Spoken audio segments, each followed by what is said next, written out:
Good morning. Good morning. Welcome back to Bookeemonsters. Hope you're having a good Tuesday. It is Tuesday, May the 14th, and we are here to look at the new releases that are being set into the wild this week. And on Tuesdays, we look at mysteries and thrillers. So, I've got a few up here and just want to apologize if the show seems to lag a little bit. My tablet is being laggy, and I've done everything to delag it, and it still seems to be a little laggy. So I don't know, maybe it's just the internet in my area right now. I don't know. But thank you for being here. Quick announcements. We do have sprints tonight at 6 p.m. Mountain Time, 8 p.m. Eastern. They'll go for 2.5 hours. I do every Tuesday and Thursday evenings and Saturday afternoons. Let's do a check-in before we look at the mysteries and thrillers. Yeah, it's being super slow. Ooh, drives me crazy. Good morning, Elena. How are you? I'm doing well, thank you very much. My day was good, and today is the day for me to be studying for the reading sprint. Ah ha ha! And I will be buying lunch at Subway. Oh, that sounds nice. I have work at the ranch in Chatsworth and Topanga, like feeding the dogs at the ranch. We don't bring any meat because they are on a special diet. Keo is also on a special diet. Kim says, good morning, good morning. I was back in my car yesterday right after you got off. Oh, the timing. That's okay. This is so slow. It's like dial up. And good morning. Good morning. All right. I click on things and it just takes forever. I've defragged, I deleted temporary files, I've restarted. It is just being sluggish. All right, let me remove that banner if it will let me. Okay.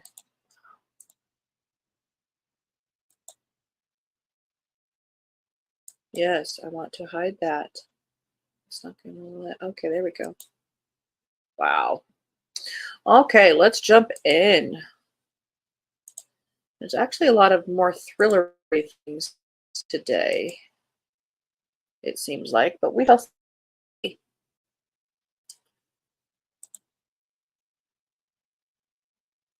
I'm glad I set this up ahead of time because this is crazy.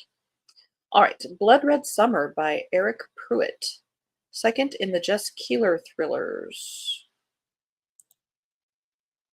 Hot on the heels of her podcast debut, Jess Keeler looks for another unsolved crime to investigate. Oh, I'm intrigued. Cold cases. This time with a documentary crew in tow. She can't seem to find the right case until a handsome stranger approaches her in a bar in Lake Castor, Virginia, with an incredible story about wrongful conviction. The Lake Castor sniper struck in 1984, terrorizing the historically black part of the old mill town. The killer claimed 5 lives. No one seemed worried about the first 4 victims, but when journalist Hal Broadstreet was killed, the police were suddenly interested. They arrested a suspect 2 days later, but did they get the right man? As evidence emerges pointing to a false confession and a murky connection to 3 bootleggers' murders, Jess closes in on the truth and risks landing in the sights of the true sniper. Interesting. Let's see what the first book was.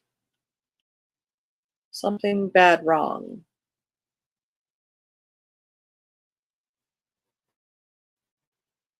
Huh. Interesting. Cold Fury, a romantic thriller. Cold Justice, Most Wanted.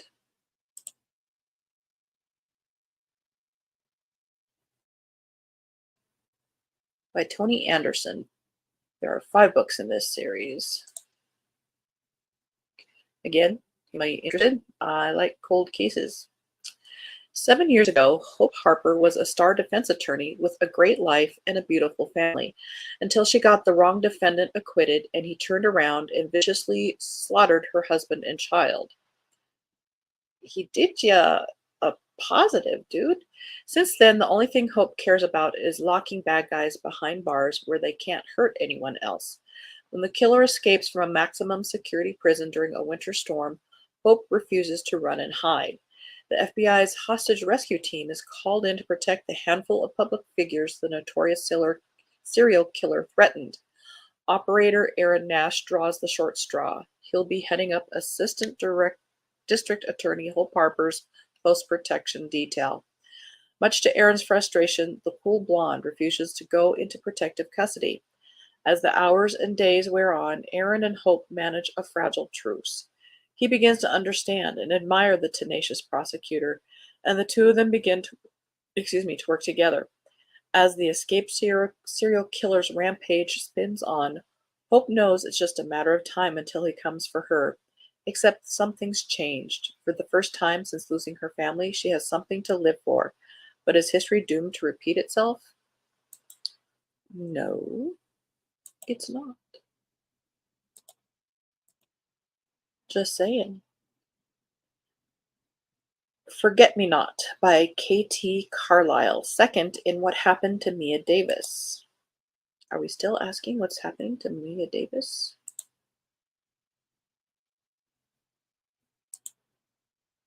After becoming embroiled in a heated affair with her best friend's husband, Elaine Reed's life couldn't get more complicated.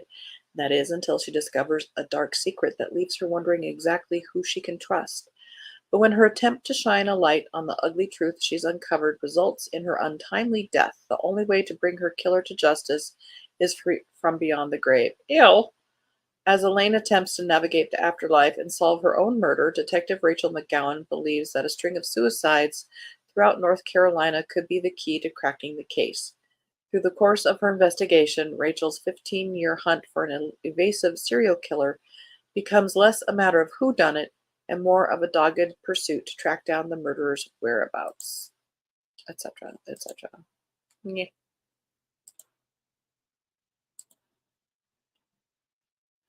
Her Dying Secret, a completely addictive and heart-racing crime and mystery thriller. Don't tell me how to react. I will react how I will react. This is book 20 in the Detective Josie Quinn books by Lisa Reagan. Let's double check. Yep, we are good.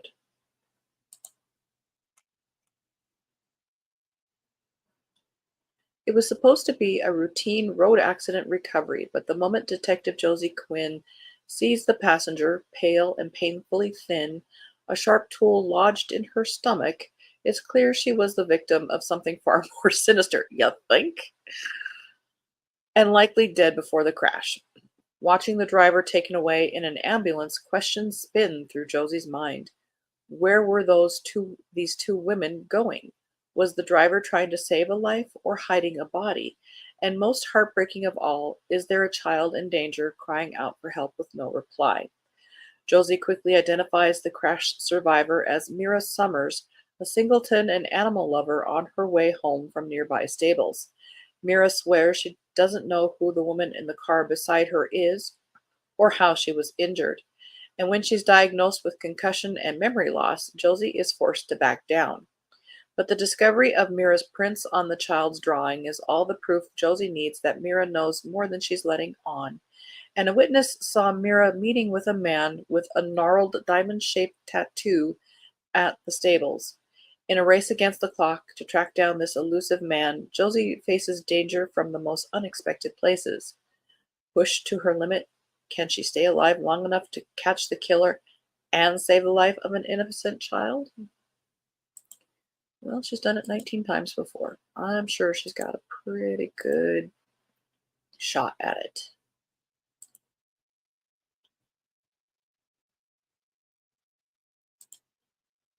She Left, a novel by Stacy Gray. 20 years ago, she survived. This time, she may not be so lucky. On the night that changed everything, Amy Brewer walked out of a house party, trudging angrily away from the friends who made her feel like she didn't belong. Within the next hour, all 5 of those friends would be dead. Oh, wow. The Memorial Day Massacre, as it came to be called, rocked their small California community, and Amy, the girl who walked away just in time, couldn't escape the media circus or the guilt. 20 years later, 10 people with connections to the crime have been invited to a remote cliffside house by a journalist looking to do a story on the murders. But the group quickly learns the event is not what it seems. As the storm closes in, of course, because storms always close in at this time, and guests begin to die, Amy realizes there is someone in the house who knows more than they admit about what happened that night long ago, and they will stop at nothing to protect their secrets. That's kind of an interesting premise, though. I am a little bit intrigued. I will admit that.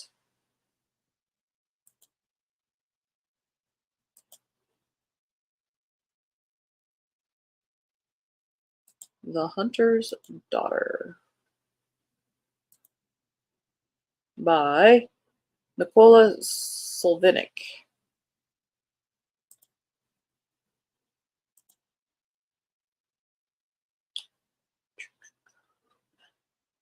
Anna Corey escaped her father's darkness long ago. When she was a girl, her childhood memories were sealed away from her conscious mind by a controversial hypnosis treatment. She's now a decorated sheriff's lieutenant serving a rural county, conducting an ordinary life far from her father's shadow. When Anna kills a man in the line of duty, her suppressed memories return. She dreams of her beloved father, his hands red with blood, surrounded by flower decked corpses he had sacrificed to the god of the forest. To Anna's horror, a serial killer emerges who is copying her father, and who knows who she really is. Is her father still alive, or is this the work of another? Will the killer expose her, destroying everything she has built for herself? Does she want him to? Probably not. But as she haunts the forest, using her father's tricks to hunt the killer, there's an extra "the" in there. Will she find what she needs most, or lose herself in the gathering darkness? The description has some good things there, but it's kind of written almost like a young adult ish. But we seem to have serial killers and cold cases or old cases as a theme. The Last Time She Saw Him by Kate White. Kate White's been writing a long time. Good for her. A woman is left reeling when her former fiance appears to take his own life, and she becomes desperate to prove it was actually murder. As Kiki Reed heads out to a party at a friend's house in the Connecticut countryside, she's more than a little nervous. Her ex-fiance Jamie, a great guy who just wasn't the one, will be attending, and she hasn't seen him since she broke his heart a few months earlier. But when they come face to face, their exchange is brief and pleasant, which is a huge relief. Then, as the party is winding down, a noise pierces the night. The last few guests run outside to find Jamie inside his car, dead from a gunshot wound. Shocked and grieving, Kiki learns that the police believe Jamie took his own life, but she knows he was moving on from the breakup and just doesn't believe it. Determined to find the truth, she searches for any evidence that will get the police to take her seriously. But as she peels away the layers, she uncovers something far more sinister than she imagined, and it may be her life on the line next. Dot dot dot dot dot dot.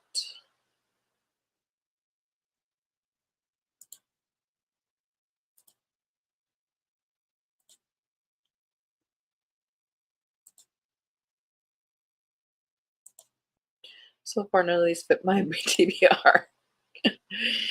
Yeah, there's one maybe that I'm interested in, but I'm not rushing. It's like, oh, yeah, maybe someday. That's okay. We got to look at everything to weed out what could possibly be there. We're on a treasure hunt. The Red Grove by Tessa Fontaine. When a mother goes missing, a young woman uncovers the secrets beneath her protected community. What kind of world might we have? Who might we become if everyone were truly safe? What price would we pay for that kind of freedom? There are secrets beneath every community. even those founded with the purest of intentions, secrets as strong and reaching as the roots that keep us connected to one another and anchored to home. The Red Grove is a special place, protected. Some say a spell was cast by its founder, Tamsin Nightingale. Some say the mountain lions stalking the nearby hills guard its mysteries and its boundaries. Some may say the mighty redwoods keep its people safe. Yet a man has died on the Red Grove's sacred ground, and Luce's mother, Gloria, has vanished. The Red Grove is Luce's whole world. She is utterly devoted to its mission, its rituals, and history. Still, she knows that her mother, frustrated free spirit though she might be, wouldn't just leave without a word, wouldn't leave Luce's little brother Rue, and their Aunt Jem, whose life and care in a suspended state they call Everdream, depend on Gloria in every way.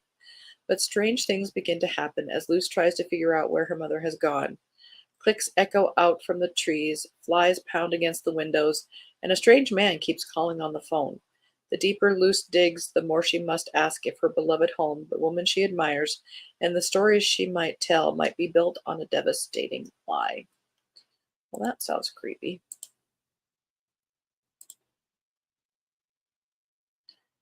The Unseen Sister by Andy Maslin, second in the Detective Kate Ballantyne series.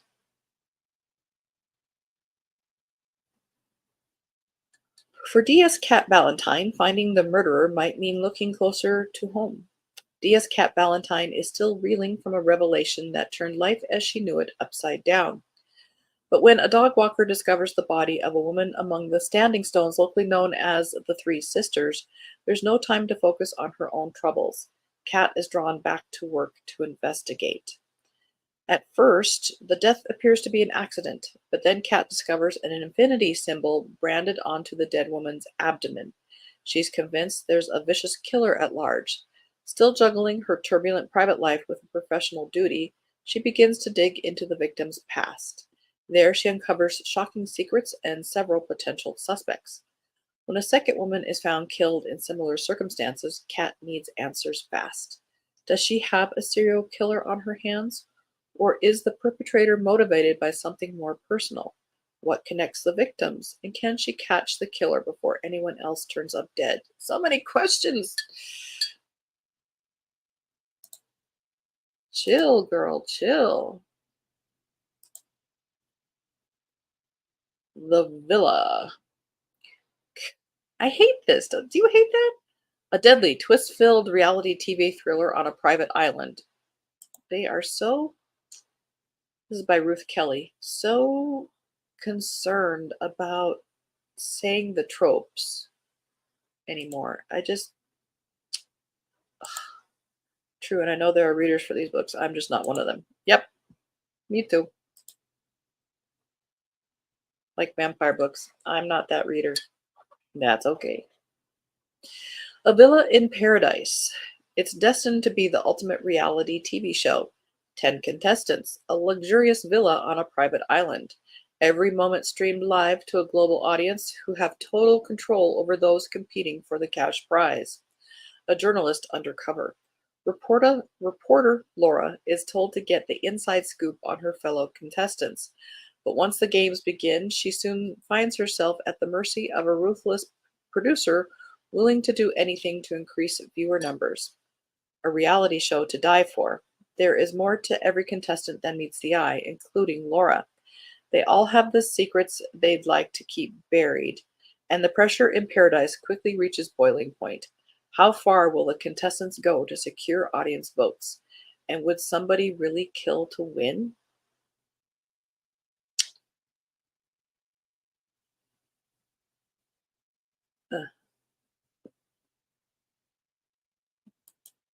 Kind of like 10 Little Indians, but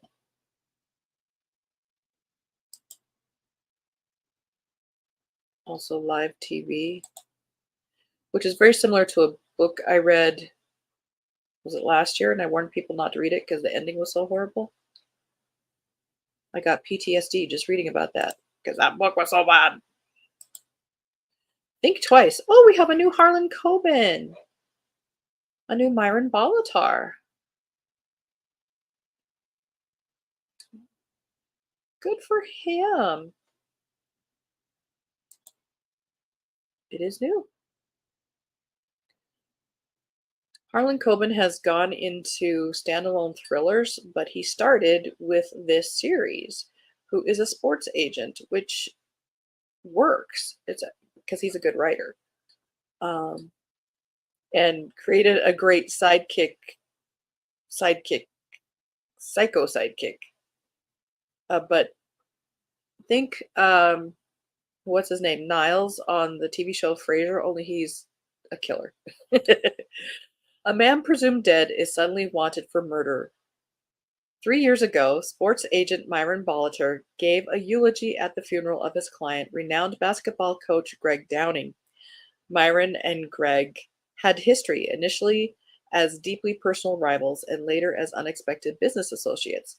Myron made peace and moved on, until now when two federal agents walked into his office demanding to know where Greg Downing is. According to the agents, Greg is still alive and has been placed at the scene of a double homicide, making him their main suspect. Shocked, Myron needs answers. Cool. I don't think I'll read it, but cool. Thorn City by Pamela Statz. Suspected murder, eclectic food trucks, and artisanal cocaine. Just another day in Thorn City. It's the night of the Rose City Ripe for Disruption Gala, a gathering of Portland's elite. Dressed to kill in sparkling mini dresses, best friends Lisa and Jamie attend as paid-to-party girls.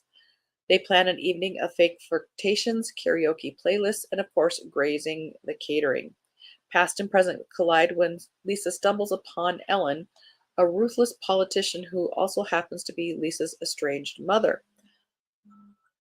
Awkward. When Lisa was 16, Ellen had her kidnapped and taken to the Lost Lake Academy, a notorious boarding school for troubled youth. To make matters worse, Lisa's boyfriend Patrick crashes the party to meet his new boss, Portland's food cart drug kingpin. These unfortunate encounters spur Lisa into making a fateful choice that traps her, Jamie, and Patrick in Ellen's web. You can tell it's sort of a snarky type of book because the cover is pink. Last one, Yule Island. This is by Johanna Gustafson. This is a thriller in translation. I think it's French. I was going to say Swedish, but I think it's actually French. Art expert Emma Lindell is anxious when she's asked to appraise the antiques and artifacts in the infamous manor house of one of Sweden's wealthiest families on the island of Storholmen, where a young woman was murdered 9 years earlier, her killer never found. Emma must work alone, and the Gusman family apparently avoiding her. She sees virtually no one in the house. Do they have something to hide? As she goes about her painstaking work and one shocking discovery yields clues that lead to another, Emma becomes determined to uncover the secrets of the house and its occupants. When the lifeless body of another young woman is found in the icy waters surrounding the island, Detective Carl Rosen arrives to investigate and memories his failure to solve, and you can definitely tell it's in translation, and remembers his failure to solve the first case. Memories of his failure to solve the first case come rushing back. Could this young woman's tragic death somehow hold the key? Battling her own demons, Emma joins forces with Carl to embark upon a chilling investigation, plunging them into horrifying secrets from the past, Viking rites and tainted love, and Scandinavia's deepest, darkest winter. That sounds kind of cool, too. You know, Scandinavia noir type of books are a genre. You just don't see a lot of them anymore. At least I haven't for a while. All right. That is all we have time for. Going back to sleep after this. Oh, I wish I could. Actually, I slept pretty well last night. Better than the night before. All right, that's all we have time for. Thank you so much for watching, guys. And if you're watching it later, thank you for watching it later. I will be reposting this so you can see what the new releases are without having to get up so early if you don't want to, but I appreciate if you do, both ways. Have a very good Tuesday. We do have sprints tonight at 6 p.m. Mountain Time, 8 p.m. Eastern. They'll go for 2.5 hours. Bring your own book, work on a project, or just close your eyes after a day. That is whatever you want to do. Tomorrow we will look at romances, Wednesday. Have a good day. And as the banner says here, don't be a bookworm, be a bookie monster. Have a good day and God bless.